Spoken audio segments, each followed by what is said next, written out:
Earlier this year, the subcommittee continued its long-standing tradition of conducting oversight of TSA's acquisition practices when it held a hearing with representatives from TSA, GAO, the DHS Inspector General, and the Department's Science and Technology Directorate. The testimony received at the hearing revealed that TSA continues to struggle to comply with federal regulations and department-wide directives when purchasing and deploying security-related technologies, does not monitor and effectively deploy its existing inventory of technology equipment, and comes up short when it comes to contracting with small businesses. Last year, TSA spent $2.39 billion on goods and services. With billions of taxpayers' dollars being spent by TSA every year, the majority of which goes toward acquiring security-related technologies, it is critical that every dollar be accounted for and used to address known and emerging security vulnerabilities.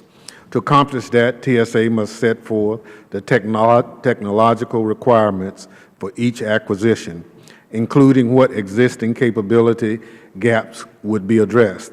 While this may sound like a basic common sense task, it is one that, according to GAO, TSA has repeatedly failed to conduct.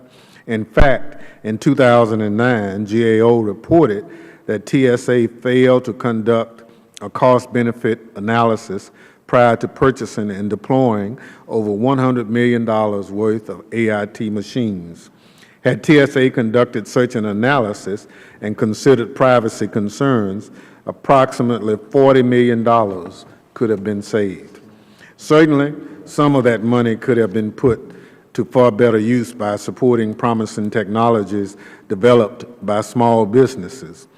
Wisely spending taxpayers' dollars on security-related technologies also require a strategic vision. For too long, TSA has allowed the most recent security incident to drive an often rushed effort to acquire and deploy new technologies. While the agency needs the flexibility to respond to emerging threats, such flexibility should not come at the expense of a long-term vision. I look forward to hearing from each of the witnesses about how they believe TSA's acquisition practices can be improved. Specifically, I'm pleased that Mr. Faulkner has joined us today. His experience, I think, will be enlightening for the members of this committee.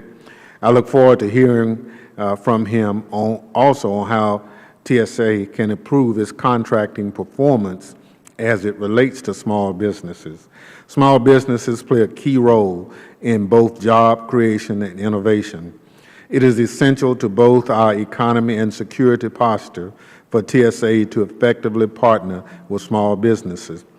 Before closing, I'd like to acknowledge the bipartisan approach the Chairman has taken to conducting oversight and drafting legislation addressing TSA's acquisitions challenges.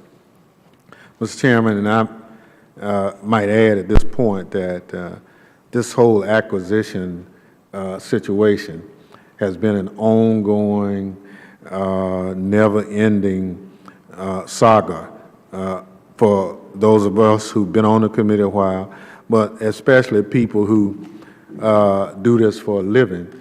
And at some point, we're going to have to get our arms around it and just make it work and make it happen. And I look forward to your legislation as one of the opportunities for that to make it happen. And with that, Mr. Chairman, I yield back the balance of my time.